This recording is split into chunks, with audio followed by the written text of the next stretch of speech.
Rebel রাইডার্সকে জিততে হলে 123 run করতে হবে 18 ওভার থেকে।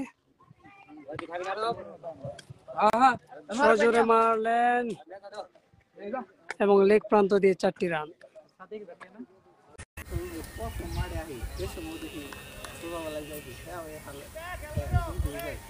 সম্ভব নেই, আমাদের জন্মের আগের থেকে ব্যস্ত আছে। 30 বছরে 40 বছর হয়েছে মিনিমাম। বিশাল একটি ছক্কা,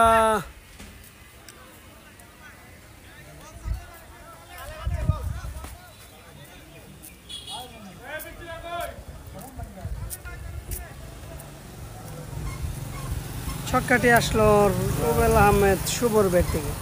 কত রান করলে? দলীয় রান 79, 5 উইকেটের বিনিময়ে নেট রান। এসএসসি ক্লাব কালকে তো কোয়ালিফাই করছে, কালকে এসএসসি ক্লাব কোয়ালিফাই করলো না, তিনটা দুইটা কোয়ালিফাই করছে, কাঁকড়া দাগেই করছে, আলফাইজ পরে করছে।